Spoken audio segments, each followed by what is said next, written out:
Welcome to the Co-Movement Gym podcast. This week, we're talking with Jenny Hanmer. Jenny is an accomplished runner, triathlete, mother, wife, and all-around badass. She's qualified for the Boston Marathon 5 times and has raced in 2021, 2022, and 2023. She ran her first 50K at Green Lakes in 2022, placing second female. Most notably, Jenny just won the first annual Brookfield Classic 50K in Brookfield, New York, beating a competitive field and finishing the race in 5 hours and 30 minutes, just 1 minute off the course record. I would like to thank our sponsors, Native Pass Supplements, Lombardi Chiropractic, Home Sweet Home Cleaning, and Thin Line Martial Arts. If you are enjoying this content, I ask that you support these companies in the description and take advantage of the enticing discount they're providing our listeners by using our code COMO15. That's COMO 15. I thank each and every one of you for being on this journey with us. Now, please enjoy the show. Jenny, welcome to the Co-Movement Gym podcast. How you doing today? I'm doing pretty good. Thanks for having me. Yeah, well, you just had a great weekend at the Brookfield Classic, so we're going to talk about that today. But I want to dive into a lot of other stuff here. You're balancing a lot. You're a mother, you're a wife, you hold a job, you train a lot. How do you find the right balance with all of that? Like that's something that I struggle with. How do you work with that? To be honest, I don't know sometimes. I have a great support. My husband has, he's just been on board with everything that we've done. I don't work full time. I try to keep my hours a little bit less than, some. I'm flexible because of being self-employed, so that helps. And we make like our fitness a priority, and so our kids know it. It's just something we've been doing for so many years that it just becomes natural for us to do. So just keeping everything, Yeah, that's it. Yeah, that's a good point. So it's sort of like blended as one life and not two separate lives, Oh, right? for sure. I mean, it's never a question of what we're doing. It flows so well, I think. You know, Scott knows my schedule. I know his schedule, and we kind of work on like working out together the best we can, and the kids and their activities and stuff. So it just some weeks are a little harder than others, but it flows pretty good. Yeah, I think that's a great point for our listeners is like you're not leading separate distinct lifestyles. Like you've built fitness and everything around training into your daily routine. Working with clients here for a long time now, I find that a lot of people struggle to find time, the energy.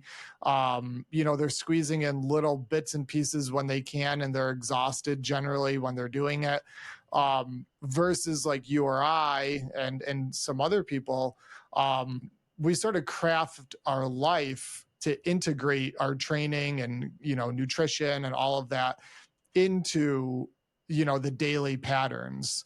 It's not like separate and distinct. So yeah, that's really cool that that's such a priority in your life but also your families. That's the key, right?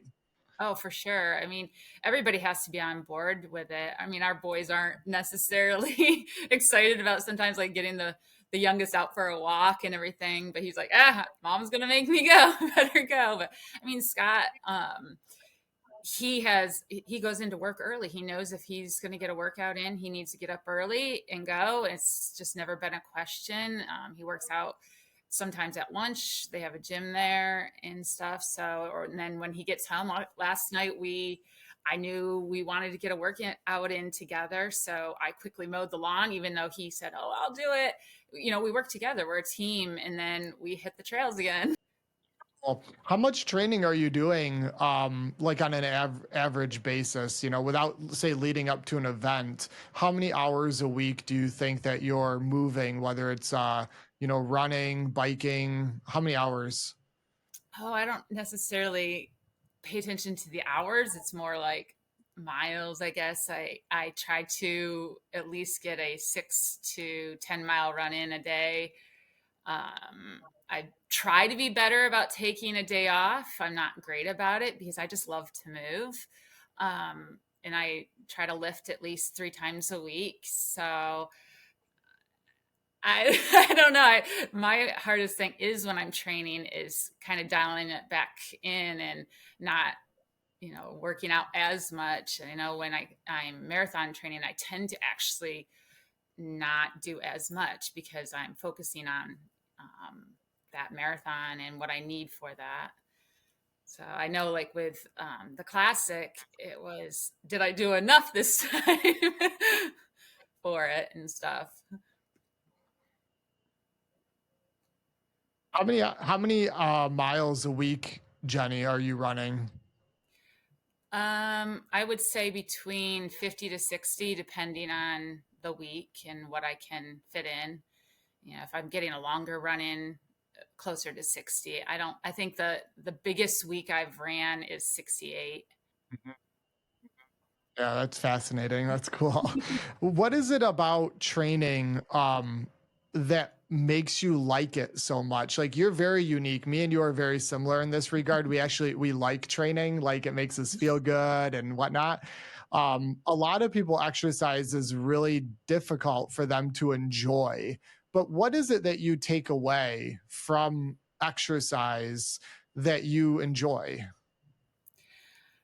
I just like how it clears my mind. I I just love that feeling of it's just sometimes it's hard to describe. I just love to move. I love the endorphins I get from my running. Like I can really be having a bad day and even just running around our block 3 miles, I'm like, oh, okay, I'm good. Scott can come home and not feel like he's going to get his head chewed off. Uh, it's a great feeling for me and for him too. So I guess that's, I mean, my thing. I Mhm. just love to move and Yeah, it does make you feel good. Exercise makes you feel really good. Especially when you're in a good, healthy routine. And, it's similar for me too. Our minds are can be a bad place to be, right? Or a good place to be. And exercise generally forces you into that better endorphin place.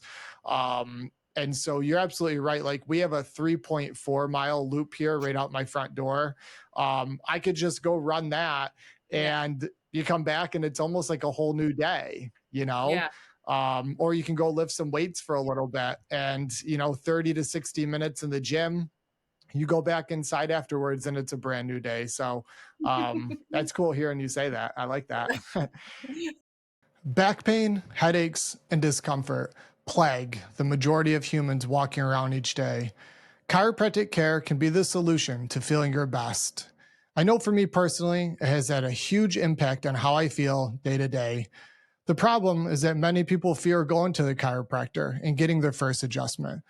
The team at Lombardi Chiropractic are the best of the best, a team that I've worked with for over 12 years. Visit their website at lombardichiropractic.com, and when you call, let them know you are a listener of the Co-Movement Gym podcast. The majority of supplements on the market are junk and a waste of money. Lack of regulation allows these companies to sell cardboard and a pill, and they get away with it. It's important to purchase your supplements from a company you trust, which for us at Co-Movement is Native Path Supplements. Shop their products at nativepath.com and use code COMO15 for a nice discount at checkout. That's COMO 15. Law enforcement officers have one tough job. While some calls may be routine, many are not, oftentimes putting officers in unpredictable situations. Thin Line Martial Arts is an apparel company that promotes defensive tactics training for officers so that they can be equipped to safely handle a hand to hand combat situation. Purchasing apparel from Thin Line Martial Arts promotes this message and allows more officers to attend training. Go to thinlinemartialarts.com and use code COMO15, that's COMO 15, to receive a 15% discount on us. Did you know a clean house reduces anxiety, increases your productivity, improves sleep, and decreases stress? Yes, all of those health benefits just from having a clean house. The problem is that no one finds cleaning fun, except for the great folks at Home Sweet Home Cleaning. Mention the Co-Movement Gym podcast and receive 20% off deep cleans for all clients who sign on using their reoccurring services and start enjoying a clean house today. Let's move on now and talk about the Brookfield Classic 50K. You just won the overall on that. You were 1 minute. Actually, I think you were like 40 or 42 seconds from the course record. So that was pretty darn impressive. How did you feel going into the race? I know you and I talked a lot the day before, and then we talked the morning of a little bit, but how did you feel going into it? That morning, you always have those race nerves, and my stomach was a little off, and I was like, I don't know about this, but that's just that normal race day feeling. I was feeling pretty good. I mean, we helped and with the setup, and so I did a little bit of walking. Normally I'll do just like a little run before, so I skipped that because we were hiking around there. But I felt good. I didn't feel like I ate as much as I wanted to the day before, which I try to be good about that. And you always are second guessing everything you do until you start. And I mean, the weather was perfect, so I felt cool. I knew that starting out, I would be a little cold, but that was fine. I was going to heat up. So, I mean, my legs felt great. I didn't feel like I overdid it that week and stuff, where I tend to, oh, I'll just do this run or I'll do that run. And then I'm like, oh, crud, why did I do that? So I felt pretty good going in. As the race progressed, what was going through your head? Like, I know that your first lap, the first 9 miles, was quite a bit faster than what you were planning. I think at that point you were holding second place. Tell me about the first lap. What was going through your head? So, of course, the first lap, we're going out with the 15Kers, and I'm notorious for going way too fast that first loop. Your adrenaline is going. You're with people that are going to go fast for that first loop. And I kept telling myself, slow down, slow down. But we start on that downhill and you feel good. Your legs are fresh. And as soon as I was going out, I think I ran with Tyler actually for quite a bit on the hill going up. We were on, I think, 54. We were running and talking, and I was telling him, "You got to fuel, right? Make sure you fuel." Because at that point, he had told me that it was his first long distance. I'm like, dude, are you kidding me? And then he took off, and I settled into my pace, but I definitely went out way too fast, and I regretted that. But I'm just notorious for doing that. I know I can't bank the time, but in my little head, I think I can. So at the top, I think Bob told me my time, and I think it was like 7 minutes faster than I had ever run it, and I'm like, that was stupid. It was you. I think it was 137 was your course record for the 15K, the one loop, and then you came in at like 130. Yeah. Tyler came in at like 129, but yeah, you came in. You were so funny. You just like whipped around, and you're like, well, you were like, that was faster than I planned. Yep. So lap two, I don't know the time on it up front. I know Tyler did another 90-minute lap, so he was about Yeah. 3 hours and he was flying. Yeah. But at some point you took over the lead. Um, and were you nervous about being passed before the finish line, or did you know you had a good size lead? Did you know where Tyler was or Jake? Because Jake's a stud. Like, how did you Yeah. know? So one of my big things is I don't really like to know where I'm at. Um, Especially when it comes to women. We're competitive, once we start going, I'm going to be competitive. And one of the things that my husband genuinely doesn't tell me where I'm at because I let it get in my head. And I kept asking him, where am I? How far back are they? And he kept saying, Jen, you're fine. You're fine. Just keep going. So I didn't even know Tyler was ahead of me. I didn't even know who, because we're going out with the 15K. I didn't know who took off, where they were at and stuff. So lap 2, I was really struggling. My stomach started to really bother me. And I let that get in my head. And then because I ran so fast the first lap, I felt like my legs were already starting to get tired the second lap. And I really was mentally like, can I even do this and stuff? So at one point, I was coming up one of the big hills and I grabbed my phone on me and just put on some music just to listen to, because you're out there by yourself now by this time. There's nobody else out there. And I was coming up the last truck trail before we hit the third loop, and I kept looking behind me, just seeing if I think I might have saw Travis behind me, and I'm like, okay, you can't walk, you got to keep that lead ahead of them and stuff. So I got to the second lap, or I was heading into the third lap, and Scott had some caffeinated noon for me, and I knew that once I got that, I would wake up, because I was feeling like I was actually feeling tired, and I'm like, man, I have a whole nother lap plus the baby lap to go. And I hit the intersection, and I think you might have said something to me. I was kind of like, okay, let's do this. And when I came up through the second time to the intersection, and I knew I had that last lap, I think that's when you said that I was in second. So I knew whereabouts I was. So I was like, okay, keep that lead.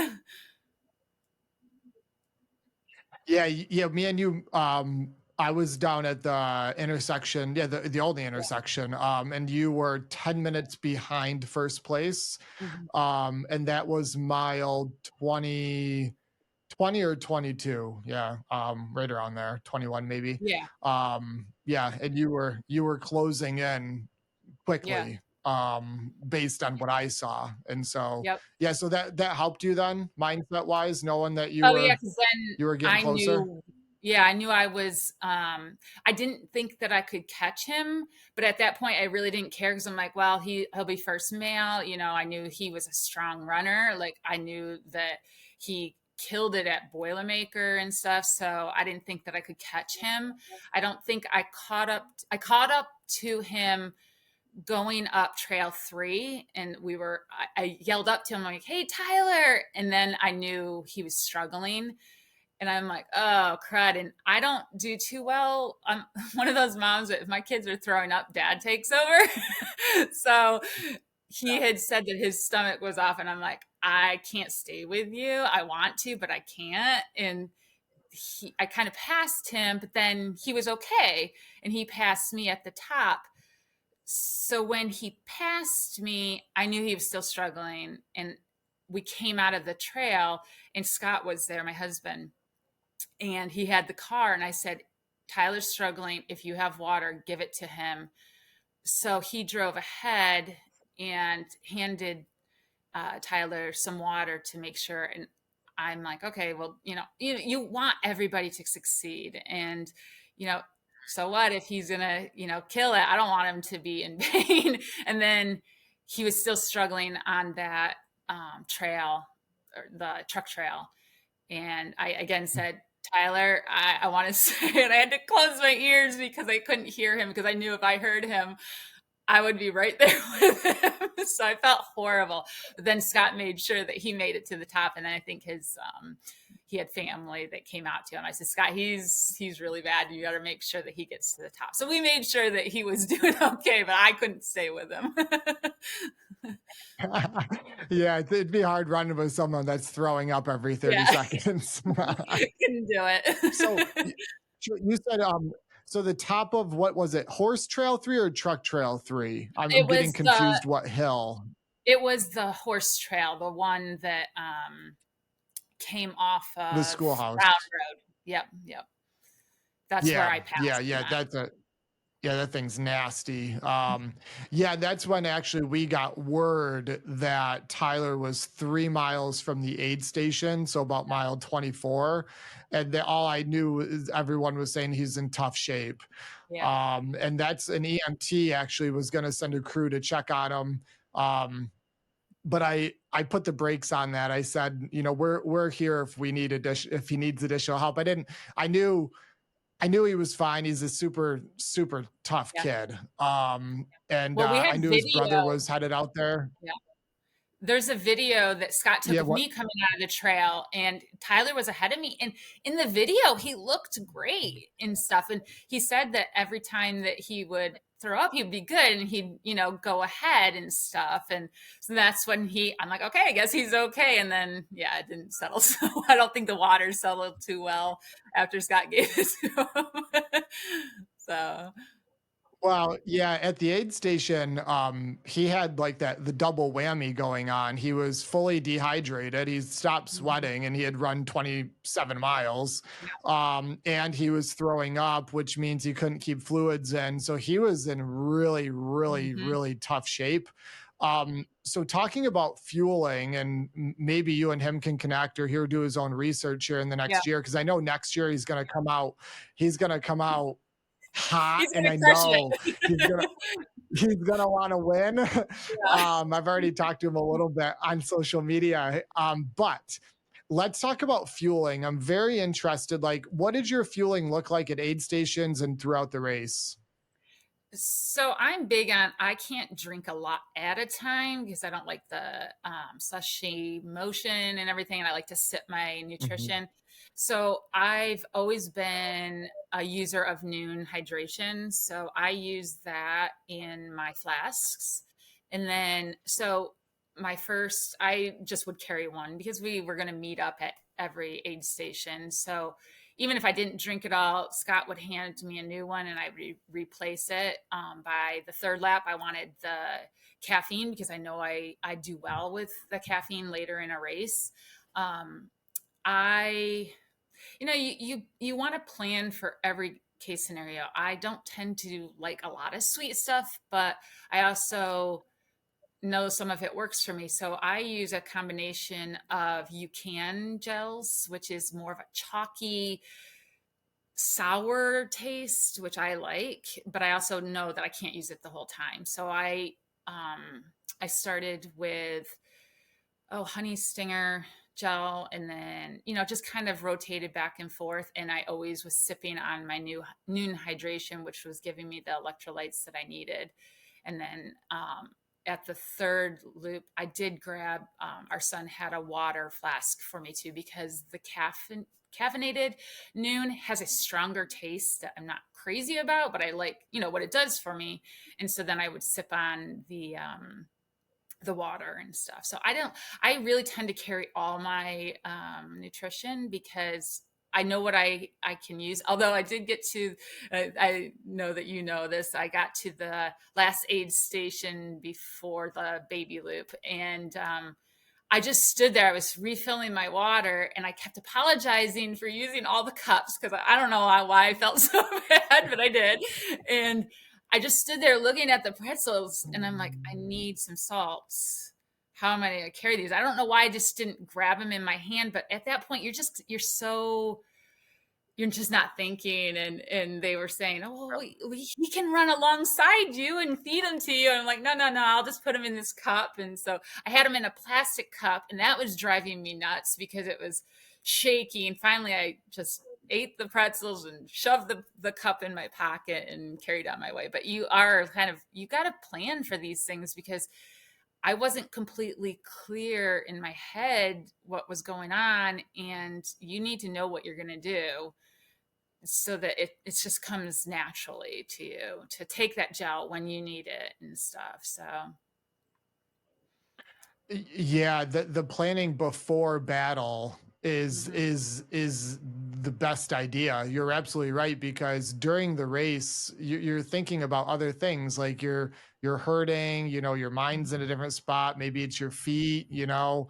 I don't know, there's a billion things that go through, but I think the last thing you want to do is figure it out on the fly, you know. And there's ratios that are like really important, right? Like Oh taking in a yeah. certain amount of water and electrolytes and sodium, and you know. um so yeah, definitely the experience side has that pretty dialed in, you know.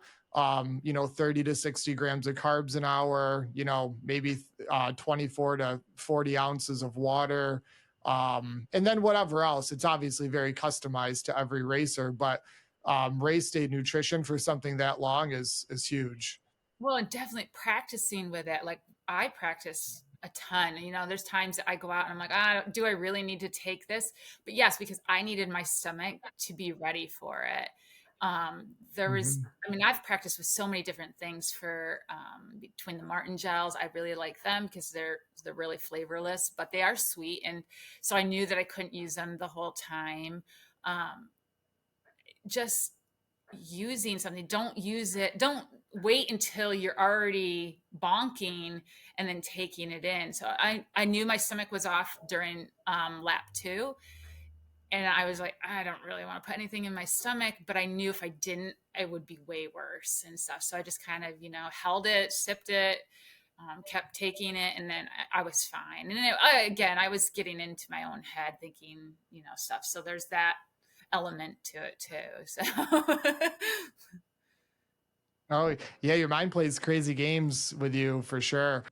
Thanks, Jenny, for being on the show. I look forward to continue our conversation next week. One last message. I ask that you please check out our show sponsors: Lombardi Chiropractic, Home Sweet Home Cleaning, Native Pass Supplements, and Thin Line Martial Arts. Their links are in the description. Not only do these companies produce outstanding products and services, but they're providing an enticing discount to all listeners who use code COMO15. That's COMO15 at checkout or when you give them a call.